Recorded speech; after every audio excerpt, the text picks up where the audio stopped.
안녕하세요. 얄라리얄라 독서 팟캐스트 방송입니다. 올해 유난히 따스한 가을 날씨가 계속되다 갑자기 추워졌는데 청취자분들이랑 오늘 모신 선생님들 월동 준비는 잘 하셨는지 궁금하네요. 혜연쌤, 소연쌤은 무엇을 준비하셨는지요? 전 관사 기름 보일러에 기름을 가득 채워놨어요. 저희는 김장 100포기를 담가놨답니다. 든든하시겠어요. 그런데 두 분한테 필요한 건 다른 것 같은데 안 그런가요?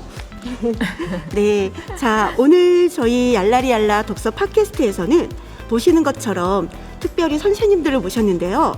가평 인문독서 연구의 설학지부 선생님들입니다. 우리 미래선부터 자기소개 부탁드립니다. 안녕하세요. 설학중학교 국어교사 박미래입니다. 설학중학교 국어교사 백선호입니다. 설학고등학교 국어교사 박희안입니다. 설학고등학교 생명과학교사 박수영입니다. 설학고등학교 일반사회교사 장민석입니다. 네, 모두 반갑습니다. 청취자 여러분도 댓글로 인사 부탁드려요. 벌써 설학고 경빈쌤이 독서왕이거든요. 우리 설학고 경빈쌤이 벌써 댓글을 올렸는데요. 나도 참가하고 싶었는데 아쉽다. 경빈쌤 다음에 함께해요. 그럼 저희 본격적으로 오늘의 독서 팟캐스트 시작할게요. 혜연쌤이 오늘 이야기 나눠볼 작품을 소개해 주실래요? 네, 오늘은 현대 고전이라 부를 수 있는 조세희 작가님의 난장이가 쏘아올린 작은 공에 대해 이야기를 나눠볼까 합니다. 저희가 이 작품을 고른 이유는 바로 조세희 작가님이 가평군 설악면 무관리에서 태어나신 분으로 올해 가평고, 조종고, 설악중에서 실시하는 사제동행 독서 프로젝트의 주제인 가평 작가와 생태주의 작품을 통한 교과융합 프로젝트 때문입니다. 그래서 설악면에 조세희 작가님의 생가가 있는 거군요. 도란도란 독서 동아리 학생들이 이야기해줬어요.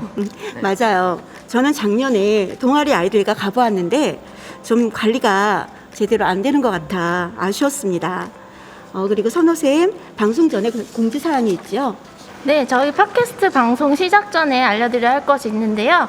먼저 현대국어에서는 난쟁이가 표준어이나 저희는 작품을 가리킬 땐 당시 표기 그대로 난장이로 지칭하도록 하겠습니다.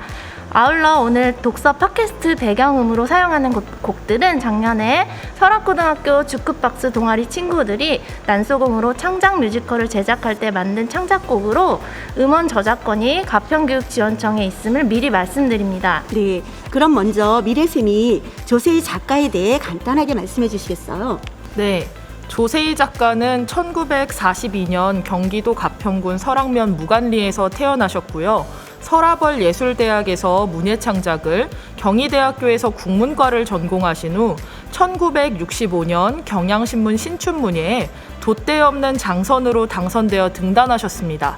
그리고 1978년에 메비우스의 띠, 우주여행, 잘못은 신에게도 있다, 내 그물로 오는 가시고기 등을 모아 난장이 연작소설인 난장이가 쏘아올린 작은 공을 완성하였고 이 작품으로 1979년 제13회 동인문학상을 받았습니다. 작가님은 항상 책 좀 읽고 글 좀 쓴다는 지식인이 일상생활에서 짊어져야 할 사회적 무게는 어느 정도여야 하는가라는 생각을 가지고 행동하셨다고 합니다. 그래서인지 투쟁 현장에 가면 종종 카메라를 들고 사진을 찍고 있는 작가님을 볼 수 있었고 철거촌 같은 곳에 찾아가 사람들을 도와주기도 하셨다고 해요. 난장이가 쏘아올린 작은 공도 서울의 한 철거촌에 취재를 하러 갔다가 철거 반원들에게 맞선 주민들의 모습을 보고 잡지사 근방에 있는 문방구에서 볼펜 한 자루와 수첩 한 권을 구입하여 소설을 썼다고 합니다. 작은 수첩에 기록하다 보니 전반적으로 문장의 호흡이 짧고 묘사도 간결해진 것 같네요. 그런데 이런 이유로 형성된 간결체가 이 작품의 또 다른 매력이 되어 지금까지도 문학교육에서 이 작품은 간결체의 대표적인 예시로 제시되고 있고 짧고 간결한 글을 쓰려는 사람들이 자주 참고하거나 필사하는 작품이기도 하다네요. 그렇군요. 저도 이번 방학에 필사를 한번 해봐야겠어요. 난소공은 민석쌤이 말씀하신 것 같은 접근을 통해 1970년대 산업화로 인한 한국 사회의 경제적 불평등의 문제를 난쟁이 가족을 통해 비판한 작품이지요. 그럼 왜 난쟁이일까요? 소영쌤이 난쟁이에 대해 생명과학적으로 설명해 주실래요? 네. 10억 분의 1을 나타내는 단위인 나노 들어보셨죠? 네. 바로 나노가 난쟁이를 뜻하는 그리스어 나노스에서 그 이름을 딴 것입니다. 난쟁이증, 다른 말로 외소증이라고도 하는데요.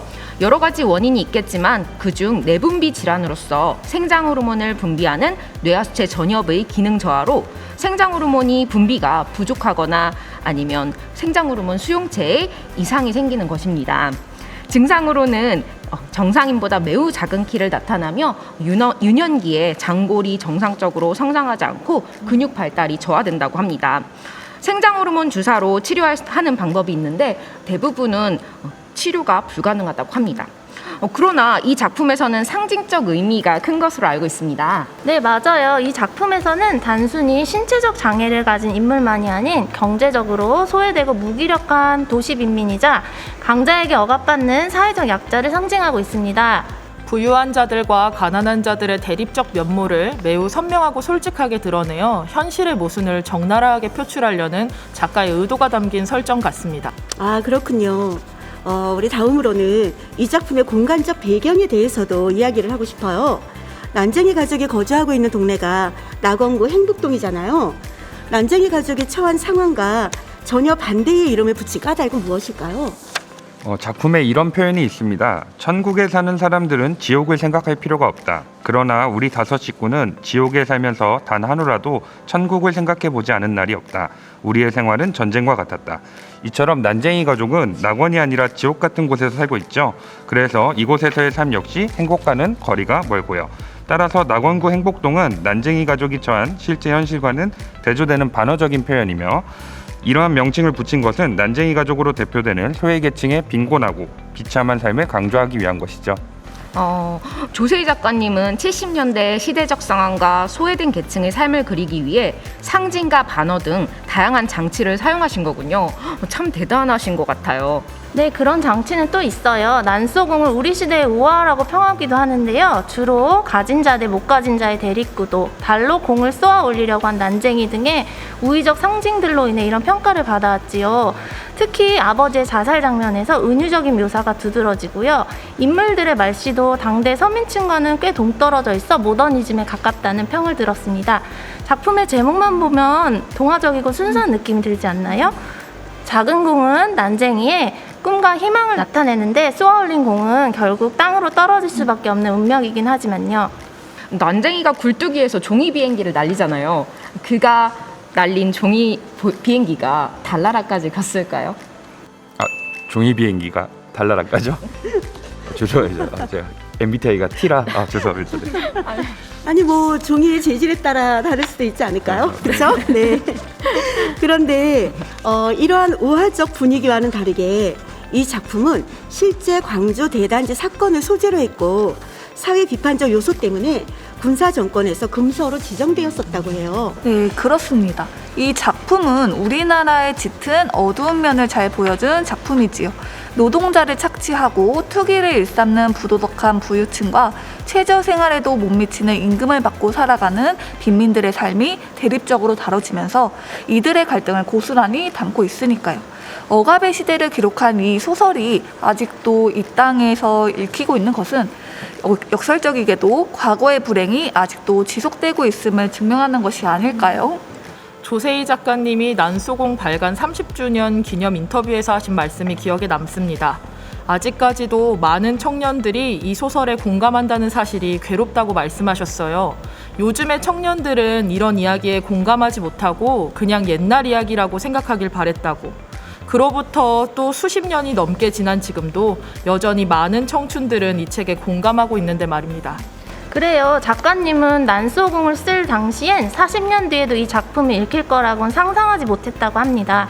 앞으로 또 얼마나 오래 읽힐지 알 수 없지만 다만 확실한 건 세상이 지금 상태로 가면 깜깜하다는 거. 그래서 미래 아이들이 여전히 이 책을 읽으면 눈물 질지도 모른다는 거. 그것을 걱정하셨다네요. 정말 대단하신 것 같아요. 자신의 작품이 먼 미래에도 변함없이 읽히며 공감을 얻는다는 것은 어찌 보면 작가로서는 되게 바라는 일이잖아요. 그런데 다른 한편으로는 공감하지 못하길 바라셨다는 말씀이 참 가슴이 아프네요. 그럼 좀 주제를 바꿔서 소설의 내용과 지금 저희의 현실에 대해서 이야기를 나눠볼까 합니다. 회원쌤, 미래쌤 작품의 내용에 대해서 말씀해 주시겠어요? 네, 작품에서 난쟁이 가족의 불행은 강남 재개발에서 시작됩니다.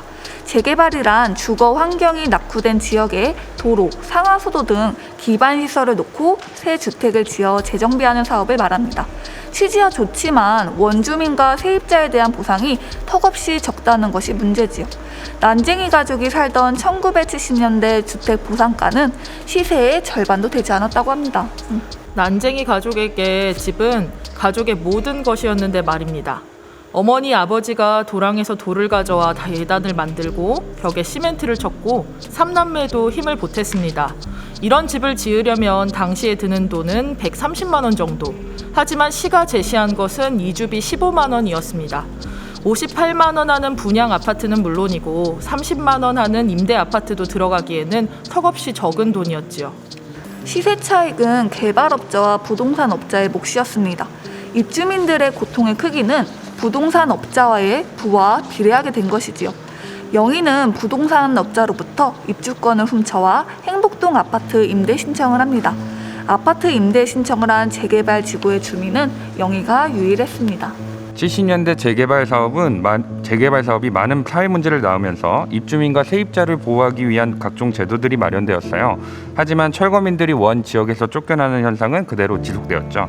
주택 보상가나 토지 보상가가 여전히 시세의 60-70%에 불과했고 다른 지역으로 가려고 해도 지금 사는 곳보다 싼 곳을 찾기가 어렵고 농민들은 농지를 구하기가 어려워서 일자리를 잃는 일이 다반사로 벌어졌습니다. 1970년대에 급속한 공업화가 낳은 빈부격차와 노동 문제가 사회적 문제를 넘어 독자들에게 정서적 충격을 주는 작품이네요. 난쟁이의 집이 철거되는 장면은 난쟁이 가족이 급격하게 무너지는 모습과 같이 느껴져 읽는 순간 제 마음도 무너져 내리는 느낌이었습니다. 네, 조세희 작가님은 난장의 연작을 통하여 1970년대 우리 사회의 최대 난제였던 빈부와 노사의 대립을 극적으로 제시하고 있습니다. 하지만 이것들은 지금도 해결되지 않았죠. 맞아요. 그러한 갈등 때문에 화물연대 파업 같은 것도 하는 것 같아요. 갈피를 잡지 못하는 부동산 정책으로 젊은이들의 이제 결혼과 출산을 기피하는 현상도 생겼습니다.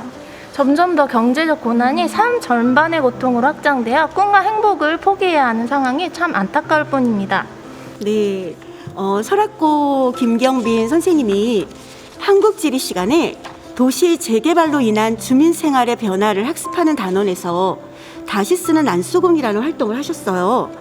학생들이 문학 시간에 난소공을 학습하고 한국지리 시간에 현대판 난장이가 쏘아 올린 작은 공 소설을 쓰는 것이었습니다.